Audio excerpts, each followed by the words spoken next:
Почитувани гледачи, добро вечер. Уште едно издание на емисијата за македонските работи. Вечерва со мене е мојата драга колешка, професор доктор Маја Јакимовска-Тошич од Институтот за македонска литература, со кој што често пати знаеме да разговараме, да дискутираме, да разменуваме мислења и верувам дека и вам ќе ви биде интересно нашето вечерно дружење. Маја, добро вечер. Добро вечер.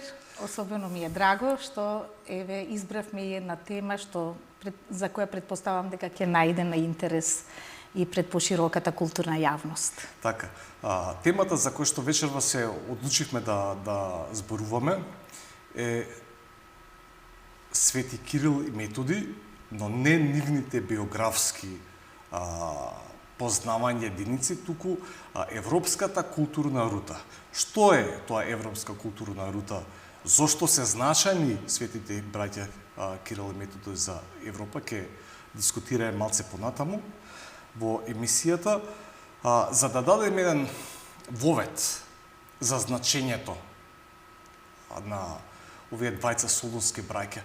Ајде накратко, што знаеме нив и зошто се значајни тие за Македонија, за Балканот, за словенскиот свет и воопшто за Европа? Секогаш делото на светите Кирил и Методи е високо респектирано во научните кругови, во проследувањата, и така е презентирано повеќе од 1000 векови, да кажеме, и пред пошироката јавност. Пред се тука можеме да го издвоиме нивното просветителско дело од исклучително значење за целиот сесловенски свет. И акцентот е баш таков на сесловенската афирмација и влегување на словенскиот свет во семејството на цивилизираните народи, а тоа се поттикнува од нивниот значаен влог во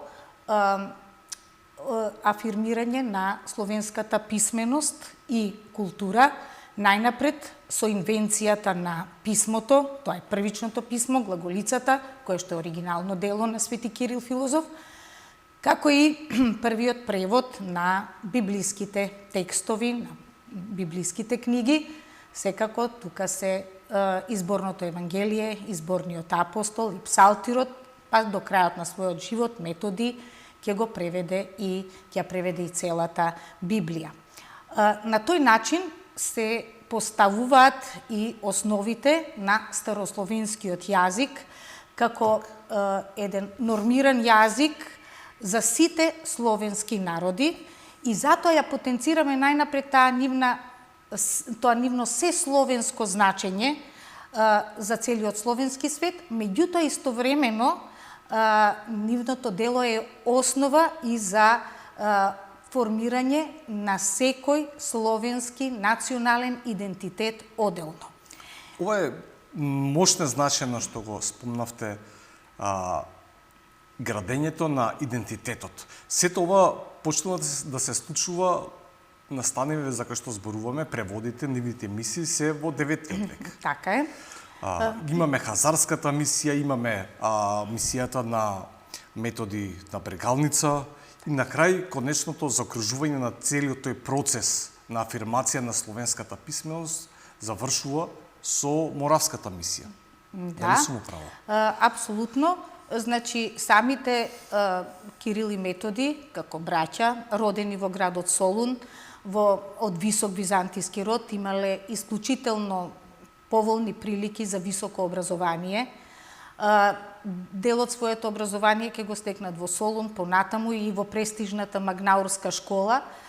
И секако тие имале една можност да изградат и висока дипломатска позиција на византискиот двор, благодарение и на нивните контакти и со патриархот Фоти во тоа време, кој што е еден од професорите во Магнаурската школа, меѓутоа и со самиот император тогашен Михаил III, кој што на некој начин пред Моравската мисија нив ќе ги подготвува како истакнати дипломати, односно самиот византиски двор нив ќе ги подготвува како истакнати дипломати и во претходните мисии, тоа се арапската мисија, хазарската мисија, за да дојдеме и до оној момент што за нас е од исклучително големо значење, а тоа е Моравската мисија на иницијатива на моравскиот кнез Ростислав, кој што доаѓа со свое барање до византискиот владетел Михаил III во 863 година,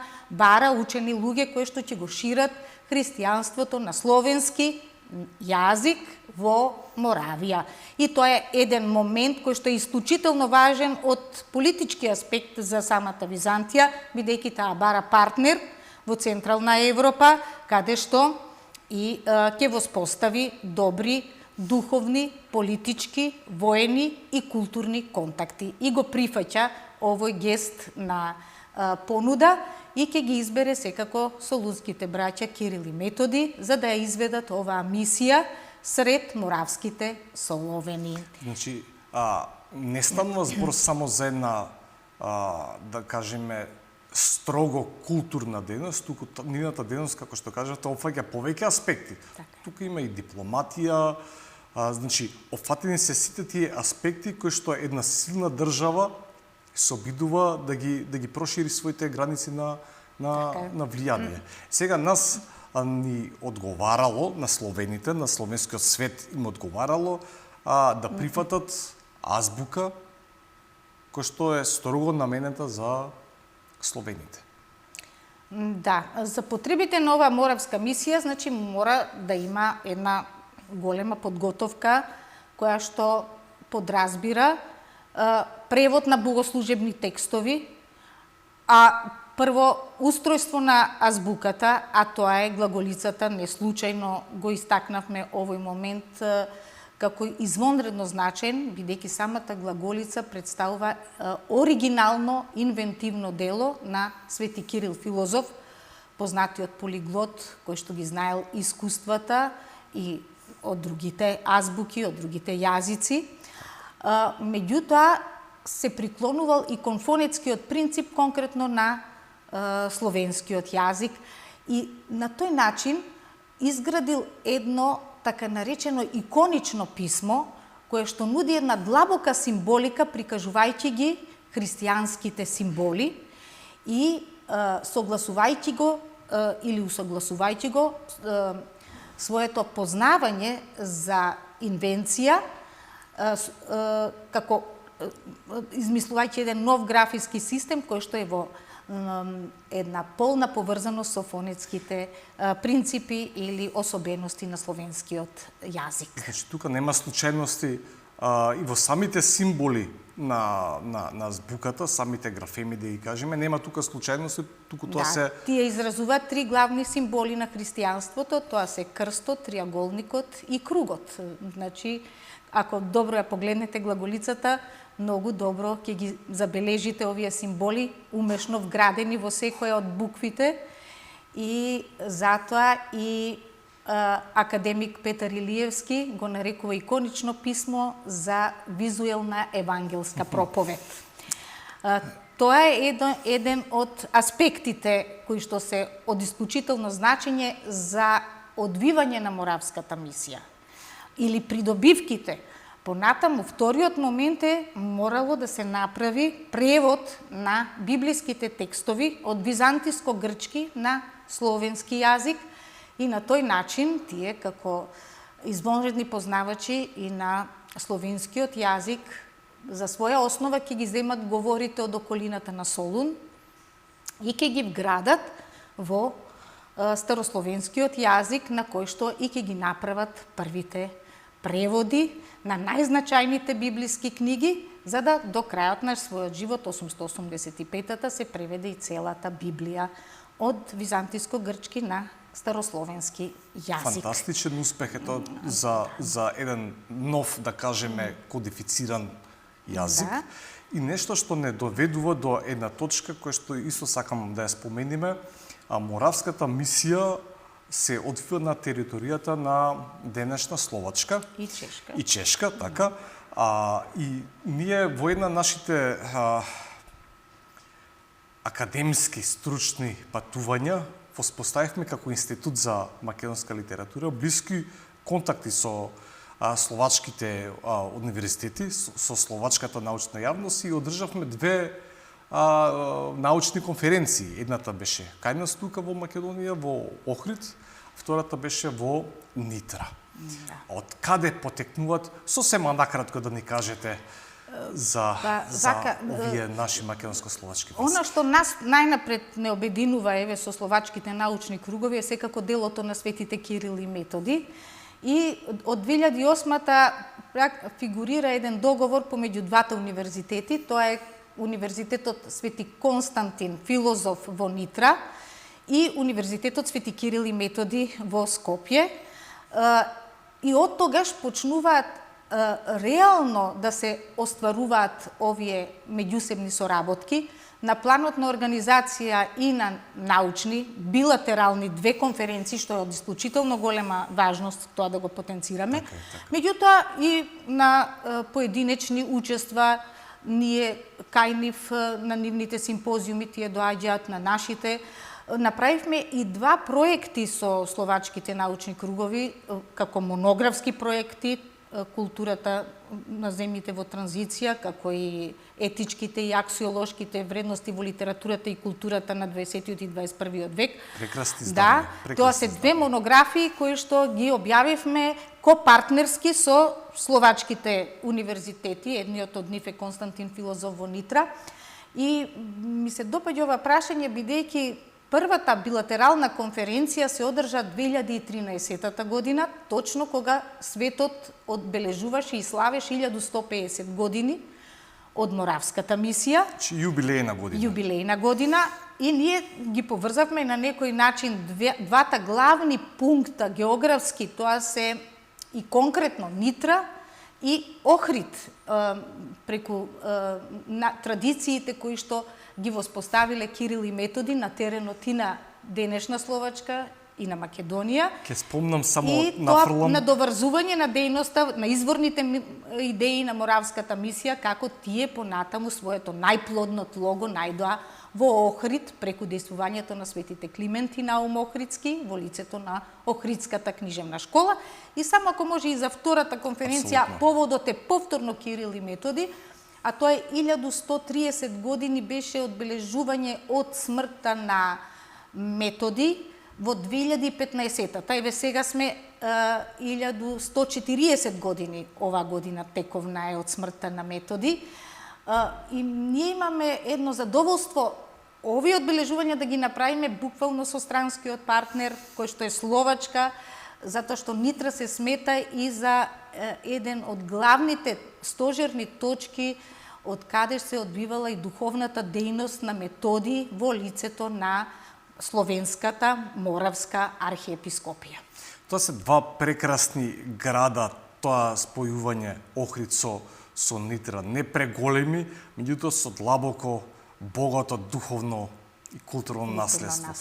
Ми се чини дека во катедралната црква, поправете ме ако грешам, се наоѓа и реликви остаток од моштите на Свети Кирил. Така е во Нитра. Во Нитра. Која ја посетивме и соборната црква, значи имавме задоволство да ја видиме и моштата на Свети Кирил, која што е една од најзначајните реликви на самата Нитранска бискупија.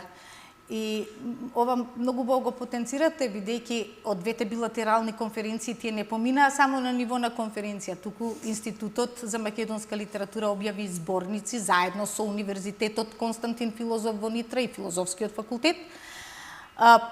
Два зборника од првата конференција и од втората, и токму како илустрација стои на првата Охрид, а на втората Нитра. И морам овде да подсетам дека имавме големо задоволство вториот зборник да го подготвивме заедно, значи Маја Кимовска-Точич, Славчо Ковиловски, и мораме тука неизбежно да го споменеме влогот на Звонко Таневски, професорот, и на нашиот драг колега Петар Иванич, со кого не врзуваат се уште мощни актуелни соработки во повеќе проекти и во актуелниот проект, тоа е Европската културна рута на светите Кирил и Методи. Имаат словаците култ кон светите браќа. Мене ми беше доживување плоштадот Свети Кирил и Методи, филхармонија Свети Кирил и Методи. Тоа е интересно како кај нив така е собрано се што е поврзано со светите браќа, тие го чествуваат. Мене ми беше изненадување, бидејќи претходно моите сознание беше дека тоа се ограничено најмногу на Балканот. Тука, меѓутоа, тоа беше така, откровение едно. На вистина Нитра живее со целата во духот на светите Кирил и Методи и манифестациите кои што се работат на одбележување на денот на прослава, на празнување на светите Кирил и Методи, кај нив е 4 јули, се прави една голема манифестација под името Нитра Мила Нитра и тука главно се собрани сите заинтересирани страни од странските универзитети, обично се организира по еден значаен меѓународен симпозиум и други придружни манифестации, како што се отварање на изложби, обично имаме и учество на Словачката национална филхармонија по повод денот на светите Кирил и Методи. Значи, градот живее во духот на светите Кирил и Методи овие неколку дена во месец јули, кога и тие се празнуваат. И секако зад ова празнување стојат и научните институции, како што е универзитетот, буквално со името Константин Филозоф, меѓутоа ќе ги споменам и другите значени фактори, како што е Нитранската бискупија, а и самата општина Нитра, која што стои зад, и веќе самата манифестација се промовира во научни, во културни, меѓутоа и во туристички цели. Ова сосема добро ми доаѓа туристичките цели за да го врзиме со Европската културна рута. Од 1987 година Советот на Европа востановува културни рути. До сега има 48 востановено културни рути со 41 вклучена земја во целиот тој, да го кажеме, проект. Од 2021 година и Македонија влегува, станува дел од тоа европско семејство кој што организираат културни рути. Вие имате најголемата заслуга, ми се чини, што и Македонија го најде своето место во еден ваков широк европски културолошки контекст.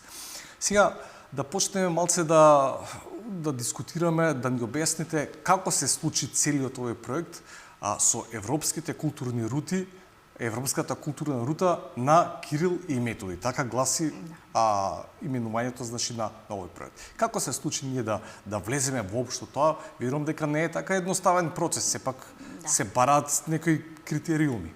Апсолутно. Значи, убаво го поврзавте овој разговор заради кој што се однесуваше на нашата соработка со словачките универзитети.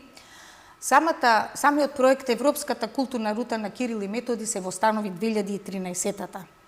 Таа година буквално и кога почна одбележувањето на 1150 години од Моравската мисија, и тоа помеѓу партнерите од Словачка и од Чешка, каде што и Моравската мисија и се одбивала на нивна територија, каде што имаме значајни артефакти поврзани со Кирило-Методиевското наследство. Нашите контакти со словачките универзитети, па и со чешките, овозможија една покана од нивна страна кон нас упатена за соработка на дел од проекти врзани во состав на рутата и пред ние официјално да станеме членка на проектот, кој што денеска е дел од Советот на Европа. Се организира симпозиум, например во Нитра, па се организираше симпозиум во Велехрад.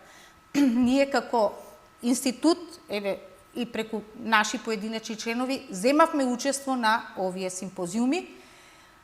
Пред 2021, значи јас некаде од 2019-2020 сум членка на научниот совет на ова културна рута, бидејќи културните рути, главното јадро, едното е научниот совет, а второто е менаџментот на рутата, и управниот одбор кој што го координира целото дејствување.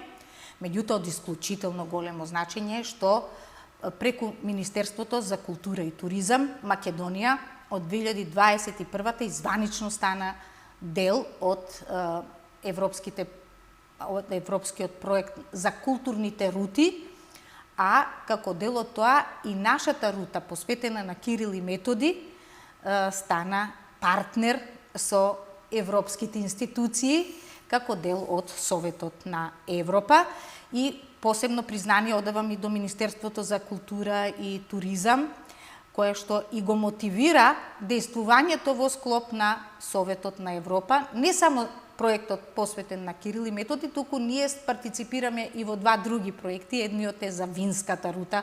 Македонија има што да понуди на вистина како дел од промоција на туризмот сврзан со винската рута и втората рута со која што партиципираме, односно третата, е Дунавската рута, во која што и Македонија се вклучува со како еден простор. Што конкретно значат овие кога зборуваме за рути? Тоа се патишта, туристички, културни, дипломатски, по кои што се одвиваат некои наставни. Да. Конкретно што означува рутата на Кирил и Методи? Да. Ова навистина и недостасува едно мало појаснување. Значи самите културни рути буквално ги етаблираат и ги промовираат европските вредности, а тоа е поврзување на поголема мрежа од партнери кои се поврзуваат околу одредена тема, споделувајќи ги културните европски вредности. Значи, ние можеме тука 48 вие спомнавте. Имаме културна рута за Кирил и Методи, ја спомнавме, винската рута. Имаме рути кои што го негуваат, например, женското писмо. Имаме рути кои што се поврзуваат со тоталитаризмот во литературата. Имаме повеќе книжевни правци кои што се афирмираат преку одредени културни рути и така натаму. И тие можат да привлечат различни организации, институции, како умрежени во една мрежа од партнери, кои што би сакале да ги спојат, да ги промовираат и да ги афирмираат европските културни вредности. Секоја од земјите партиципира со свој, да кажеме, влог во промоцијата на одредено културно наследство поврзано со конкретна културна рута. И на тој начин таа од една страна е паневропска, меѓутоа од друга страна ги мотивира во самата рута да влезат и одредени национални карактеристики, одлики, вредности, ама во основата на културните рути е промоција на се она што го промовира европската заедница, демократијата, човековите права, толеранција, поврзување интеркултурно помеѓу народите и така натаму, што особено го согледуваме и во културната рута на Кирил и Методи, бидејќи тие се со својот космополитизам ги обединија сите словенски земји и народи, од извонредно значење се за формирање на феноменот словенска цивилизација и словенска цивилизацијска свест. Заради нивното значење тие се избрани за патрони на Европа, затоа што нивното значење го надминува и само словенскиот влог во европското семејство. Туку тие се патрони на Европа. Денеска е токму денот на Бенедикт Нурсиски. 1985 тие заедно со Бенедикт Нурсиски се прогласени за патрони на Европа токму заради нивното исклучително значење и влијание во европската цивилизација. И самото наше вклучување тогаш во ваков проект оддава признание и на Македонија и нас не афирмира како држава, како нација, како култура која што има свој влог од таа европска цивилизација, да кажеме. Значи, партиципирањето на Македонија во европската културна рута на светите Кирил и Методи од извонредно значење. Тука го врзуваме и нашиот идентитет, уште со самите почетоци на словенската писменост. Кирил и Методи дејствувале и пред Моравската мисија на македонски терен. Тоа е брегалничката мисија, не мора да е поврзано само со Моравската мисија. Во 40-тите години на 9 век Методи 10 години е управник на Стримонската област, тој е Струмичко-брегалничката област денеска на словенските племиња и практично ја штителе границата на исток кон Бугарија на Византиската империја. Меѓутоа, она што е од исклучително значење е што во житието на Методи се наведува дека тој изградил еден извонреден однос со словенските племиња и дека ги запознавал постапно еден по еден сите словенски обичаи, и што е исто така од извонредно значење, што тука ќе го напише и првиот правен акт, а тоа е закон суден за луѓето. Понатаму, Македонија како е поврзана со ова автентична приказна за Кирил и Методи? Старословенскиот јазик се формира врз база на говорите од околината на Солун, на Сухо, Зарово и Висока, и тоа е веќе македонска теорија во науката, поставена како таква. Значи, од основата на овие говори ќе се формира и тој старословенски нормиран јазик, бидејќи тој е веќе јазик кој што влегува во богослужебна употреба. А штом еден јазик влегува во богослужебна употреба, тој е и официјален јазик. Така што словенскиот јазик во богослужебна употреба влегува веднаш во Европа после грчкиот и латинскиот јазик, што е на некој начин во тој период, во 9 век и трет јазик во Европа, бидејќи на него се изведува литургика.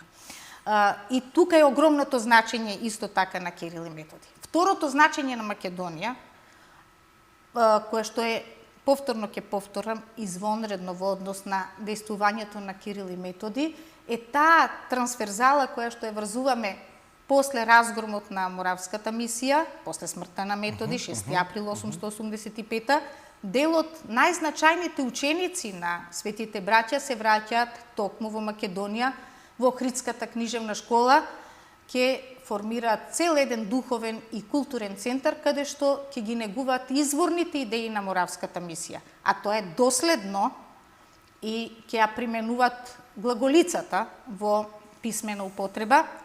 Во Охридскиот центар таа се негува до крајот на 11 век, за разлика од Преславскиот, кога веќе се устројува кирилицата како званично писмо. И во Охридскиот центар ќе се негува оној изворен превод кој што го направиле светите Кирил и Методи на библиските текстови. Да, директно присуство на светите Кирил и Методи во Македонија, во Охридскиот. И од особено значење е што токму Климент Охридски ќе ги востанови култовите на светителските култови на Кирил и Методи за нивно празнување во Охридската црква. Значи, тој ќе ги востанови како светителски култови, и по тој повод ќе направи и состави посветени на своите учители. Дали тоа значи дека тогаш токму од македонска територија, од Охридскиот предел, започнува самиот не само светителски, туку и култен однос кон... Апсолутно. И се проширува низ целиот словенски свет. Се разбира, затоа што Климент Охридски е носител на овие иницијативи за восстановување на култ кон солунските браќа. Тој ќе ги, ние немаме потврдено, меѓутоа во науката се претпоставува дека и опширните житија можно е да се книжевна творба на самиот Климент Охридски.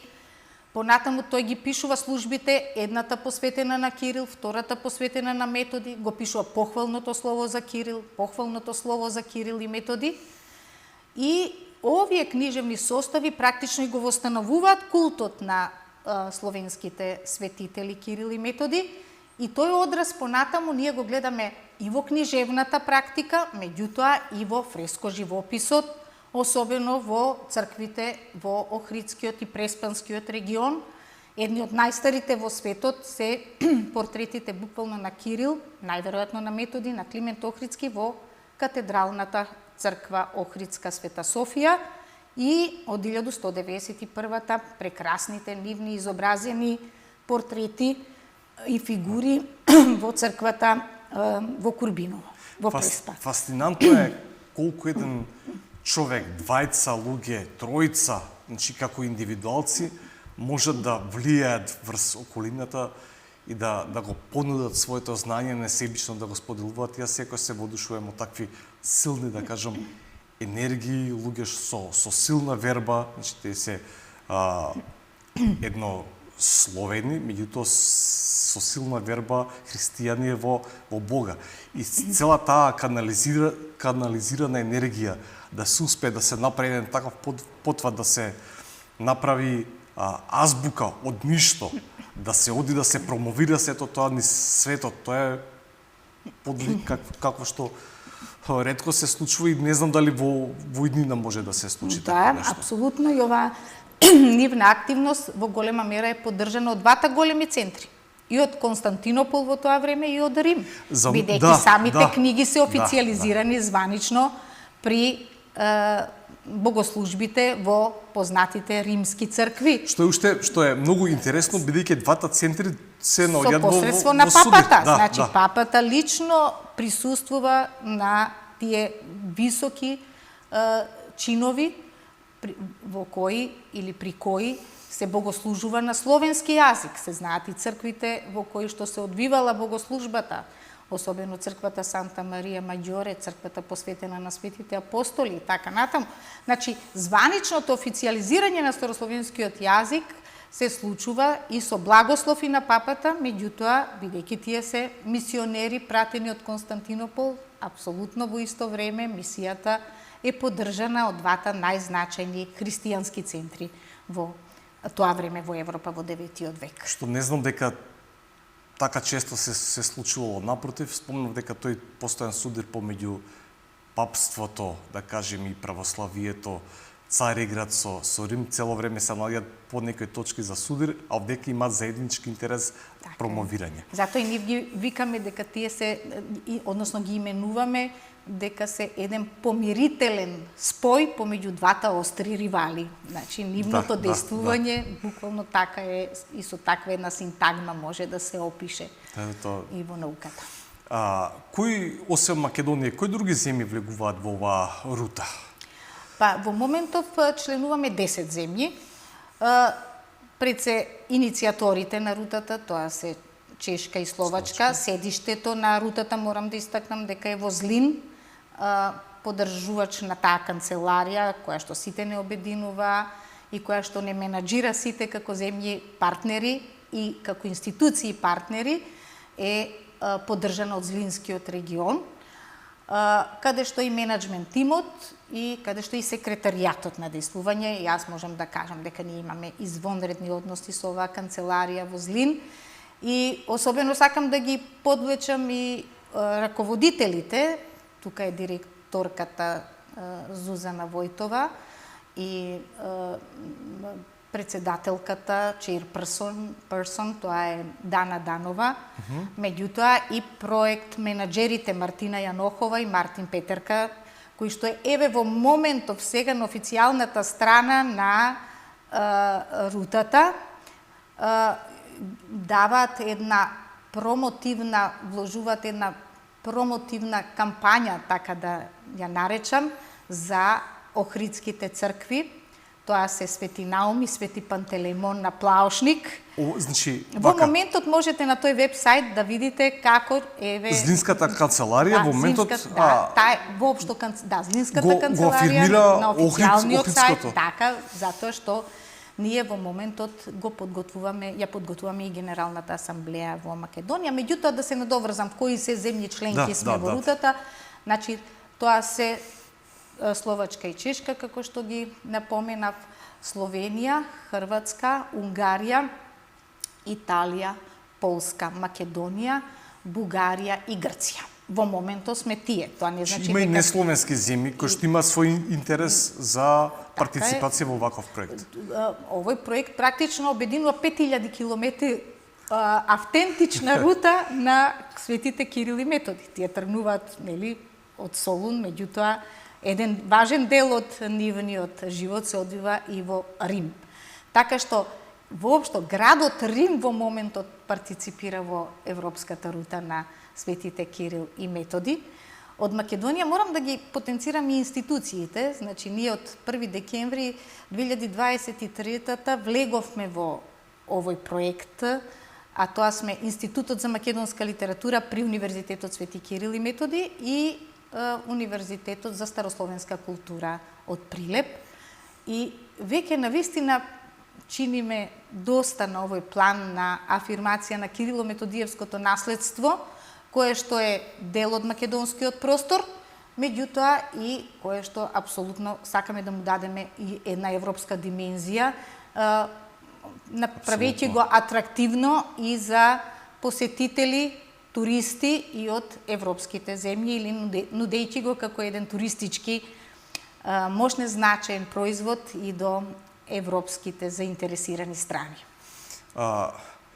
Ќе поставам прашање што добива Македонија од учеството во Арута, меѓутоа веќе добив еден одговор од можните одговори, па веќе самиот центар го афирмира Охрид како туристички центар, како културен центар.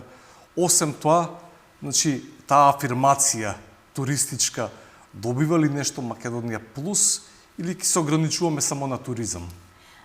Видете, во основата на целите на оваа рута е најнапред да се направи мрежа од партнери и не само да бидеме формално мрежа од партнери, туку да се направи една важна соработка помеѓу партнерите во мрежата.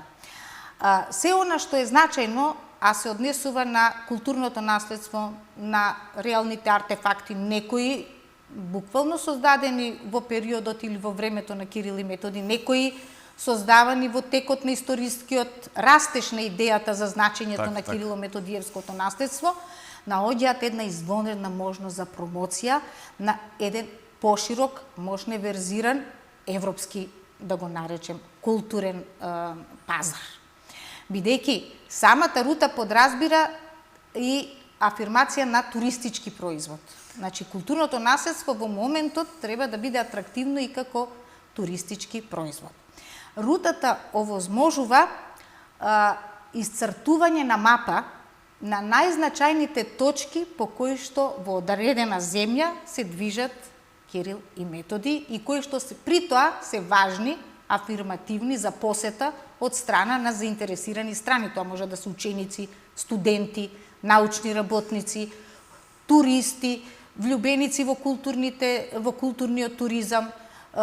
Ова рута нуди и спортски активности, значи со велотрки се означува рутата на Кирил и Методи. Тоа беше прашањето, значи осем да кажеме строго туристички посети, значи имаме најразлични аспекти опфаќа. Може да се вклучат сите учесници. Планинарски рути се организираат посветени на Кирил и Методи, можеби во деновите, например, кога се празнува поменот на светите браќа Кирил и Методи во одредени земји под различен датум. Меѓутоа, манифестациите може да бидат од разновиден карактер. Меѓутоа, во основата што е важно? Важно е исцртување на таа мапа на Кирило-Методиевското наследство во сите овие земји што ги спомнав, секако со Кирило-Методиевското наследство се поврзани и други земји што не ги спомнав во овие 10 членки. Апсолутно самата европска културна рута на Кирил и Методи е многу отворена и за други земји партнери. Ке нас имаме означено, се знаат неколку точки каде што Па ние направивме една мапа на најзначајните предели, точки кои што треба во Македонија да се видат или да се посетат. Секако тука е најзначајно Охридското и Преспанското средиште, како духовен, како културен центар низ вековите, кој што и го негува и го афирмира култот на светите Кирил и Методи. Меѓутоа, ние минатата година тргнавме од промоција на Кирило-Методиевското наследство во Скопје и Скопско. Што е по мене мощно важно, бидејќи тука промовираме и една, да кажеме, нематеријална култура, меѓутоа и опиплива култура. Нематеријалната го гледаме во влогот на посветеноста кон Кирил и Методи или нивното значење на што како носител е нашиот универзитет Свети Кирил и Методи во Скопје. Значи, една од точките што треба да го имаме и Скопје како еден Скопје како мощна атрактивна локација. Во Скопје дојдоа, значи, нашите да кажам партнери на таа конференција што ја организиравме во октомври месец минатата година, дојдоа партнерите од Словачка, од Чешка, од Бугарија и ние направивме една научна конференција и научна посета на манастирот Матка, кај што е еден од најстарите сочувани портрети на Свети Кирил во самата црква од 15 веќе тој сочуван, инаку во Скопска Црна Гора и во Шишевскиот манастир се забележува еден од портретите на Свети Кирил и тие одат обично во комбинација со Свети Климент Охридски како дел од заедничка тематска целина. Имав чест и задоволство да присуствувам на таа наша, да кажеме, посета на Матка. Сосема накратко, полека доаѓаме до крајот. Не опфативме сето она што можеме да го разговараме за рутата. Сосема накратко за таа генерална асамблеја. Каде ќе се одржи, кога ќе се одржи? Па, еве, ние сме званично членка година и пол и веднаш ја добивме честа да бидеме организатори на Генералната асамблеја оваа година. Значи, тоа е навистина чест. Состанокот на сите партнери, значи, се одбива еднаш до два пати годишно во некоја од земјите членки. Так. Оваа година ние значи се најавивме како организатори и тоа ќе биде во периодот од 20 до 24 мај на територијата на Скопје и на Охрид. Планираме организација на самиот состанок, каде што ќе присуствуваат, имаме најавено околу 15 на гости од Чешка и од Словачка, во моментот и од Бугарија, кои што со физичко присуство ќе дојдат, а останатите партнери сите ќе учествуваат онлайн. Меѓутоа, она што е важно, што ние се нудиме како терен, не само за организација на настанот, туку и за промоција на целото Кирило-Методиевско наследство, кое што е поврзано со Македонија и со Охрид. После Генералната асамблеја планираме посета на Охрид и организација на една мала научна трибина која што ќе биде посветена на Кирило-Методиевското наследство буквално во Охридскиот и во Престанскиот регион. Значи, тоа е еден голем влог на нашата институција, на Институтот за македонска литература, меѓутоа и на Македонија како земја членка партнер на Министерството за култура и туризам, апсолутно ќе го потенцирам и тој мощно е важен момент кој што многу не поддржува и во реализација на овие манифестации и настани, меѓутоа и во самото партиципирање, бидејќи самото партиципирање си носи и одредени обврски, така. Финансиски средства за поддршка и така натаму. И во однос на културните рути сакам да споменам уште организација и на еден симпозиум од страна на Канцеларијата за културните рути на нашето Министерство за култура и туризам, што ќе се одвива како во вид на симпозиум на 16 април оваа година и каде што ќе присуствуваат представници на трите културни рути во кои што партиципира Македонија и оваа канцеларија сакам да ја подвлечам како една добра можност за координација на работата на културните рути и во Македонија, бидејќи имаме една извонредна комуникација и со представниците на културните рути, особено сакам да упатам едно вакво признание и до господјата Јованка Ѓорѓевска, која што ја раководи секторот за културните рути во нашата земја, во Македонија. За сите три рути, одговорна. За сите три рути, меѓутоа и воопшто и оделенијата при Министерството за култура и туризам, како што е и меѓународната дејност таму, кои што сите се заинтересирани да бидат повидливи овие наши назнаки и нашето културно наследство врзано со културните рути, меѓутоа специјално со културната рута на Кирил и Методи, бидејќи Македонија е една од најатрактивните подрачја поврзано со она што представува културно наследство во афирмација на Кирило-Методиевското културно наследство. 22, 24 кажавте, што се 21, 24, да. Така, 24, што се совпаѓа со празникот. Со празникот. Значи тоа е нема случајности. Никаква случајност, тоа на минатата година, значи на Генералната асамблеја во Злин, лично присуствувавме и го понудивме и датумот, тој беше со големо воодушевување прифатен од партнерите, особено и од таа канцеларија во Злин, поддржан и од Злинскиот регион, и навистина се гледа и по големиот број на гости кои што ќе ни дојдат со лично присуство на Генералната асамблеја, бидејќи Генералната асамблеја ги менаџира сите активности еве на едногодишно или на повеќе годишно ниво во рамките на рутата.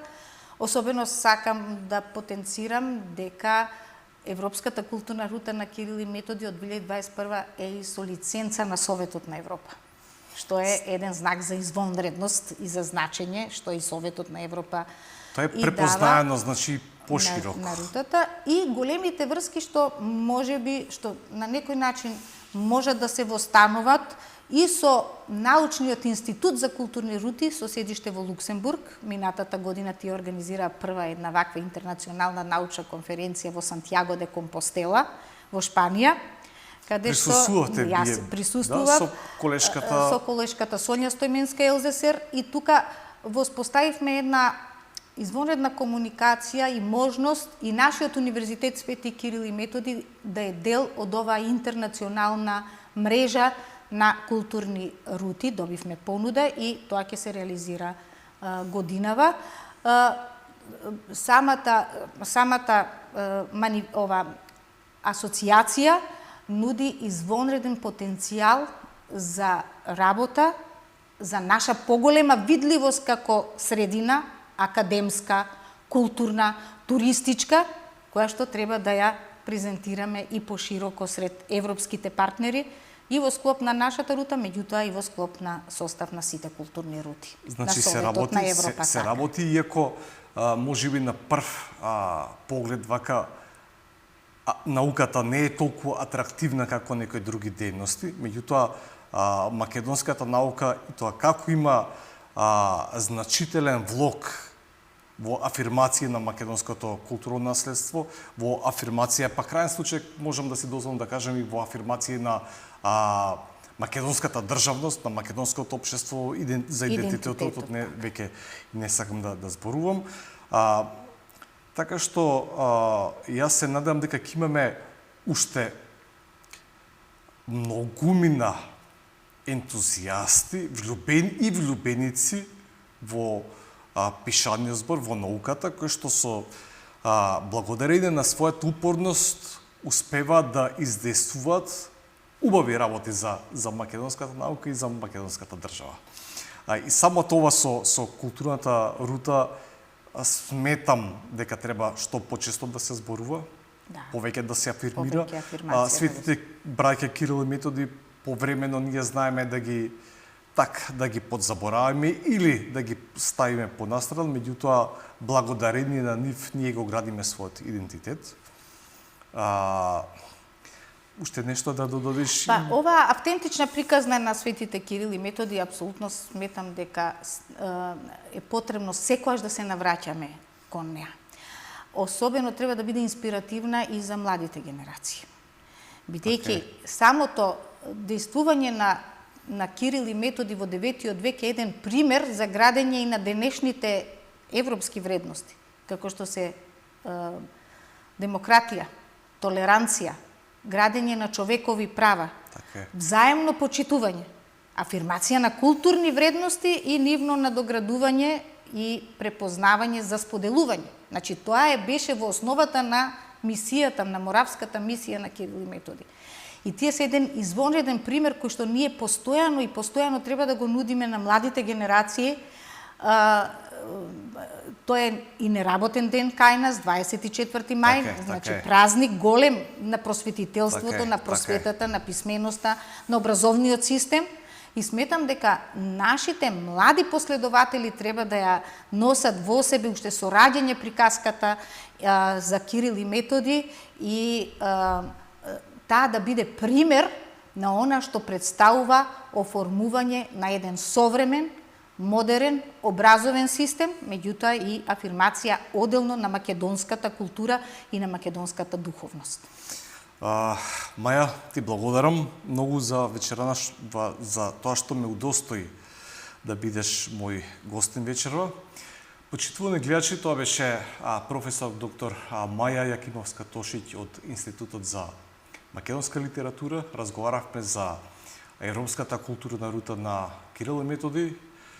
До следно видување, до следна прилика се одвојуваме од вечерашната емисија за македонските работи. До видување.